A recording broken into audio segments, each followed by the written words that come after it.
process, i.e. corruption, which is very important. Now, the fourth, modernization that I want to emphasize is tourism. The country has some of the most beautiful scenery in the world, but yet the governments are not emphasizing the need, to develop the tourist infrastructure. For example, you have a place called Imo State, very beautiful scenery. But the government in that state is not encouraging people to go there. A whole lot of the slave, houses, are in Nigeria, in Badagry, Opobo, Eket, Brass. Which would be a very, very attractive kind of thing to a large number of individuals from the United States and other Western countries to go back there. Absolutely, absolutely, and put money into those states. The governments are not encouraging that. For example, we hear about the Elmina Castle in Ghana and the Christian Borg Castle in Ghana. A whole thousands of tourists flock to Ghana every year to visit this. These things are available in Nigeria, in southern Nigeria, but the governments are not emphasizing tourism. A predominance of the countries in Europe, 40 or 50% of their economy depends on tourism. You see, because they encourage tourism. A small country like Bahamas, people go to Bahamas every time for tourism because they develop the infrastructure for tourism. So the government should, as a matter of urgency, develop the tourist infrastructure. The country can't depend on oil forever. So the economy has to be diversified. And tourism is an important, segment in this process of diversification. Dr. Madu, but what with the very structure of the government, federalism with states and the national government, would the national government, some of the state governments be somewhat jealous if the national government start talking about tourism, for example, and pinpoint their particular states? I mean, how would these states react to that? Would they be willing to be cooperative with the national government dealing with all these areas? Well, I think the initiative has to come with the state governments, insofar as tourism is concerned. Just like in this country, the state of Tennessee promotes its own tourist agenda, regardless of the federal government. The federal government has its own tourist agenda. If you want to visit the Washington Monument and all that in Washington, but if you come into Tennessee, exactly, you have Opry Land and all this. This is a state business.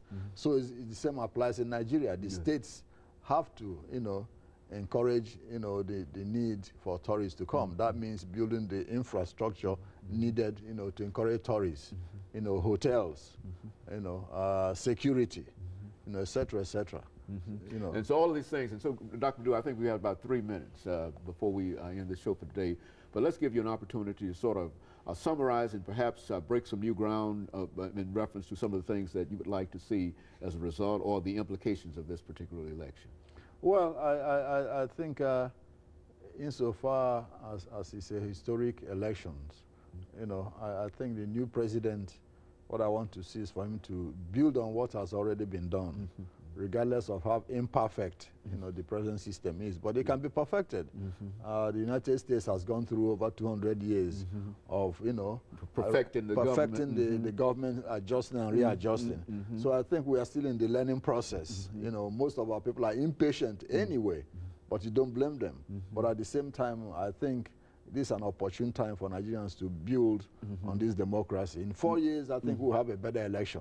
In 8 years, I think we'll have a better election. And I'm optimistic, despite, being cautiously pessimistic at the same time. But I think Yaradua, given his background as somebody who is austere and not corrupt like the rest, so I think we should see a better, compassionate government. Dr. Madu, I'm reminded what Dr. Adigier said in one of the visits that he made with us, and talking about how important democracy is in Nigeria. And he said something to the effect that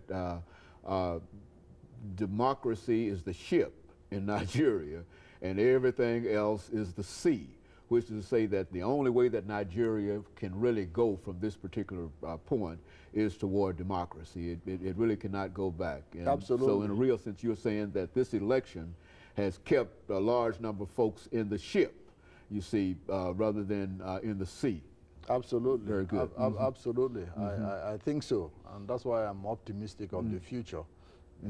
Most of those who oppose the current president are still opposing him are now trying to backpedal, and join the system, you know, and try and help to perfect it than tearing it down. Very good. Always easy to destroy than build, you know, so it's difficult to build, but we're in the process of building, which needs the patience, you know, of everybody. Very good. And of course, Dr. Madu, let me thank you for bringing that excellent information about the elections in Nigeria and additional information and about the implications that this has for the continent of Africa. Because as we've said, you've given us so much excellent information prior to this time, and I know that it has gone far beyond this particular station, and so we expect this information to do the same thing. And of course, let me encourage our audience to tune in again next week for another informative edition of Comments. Thank you and good morning.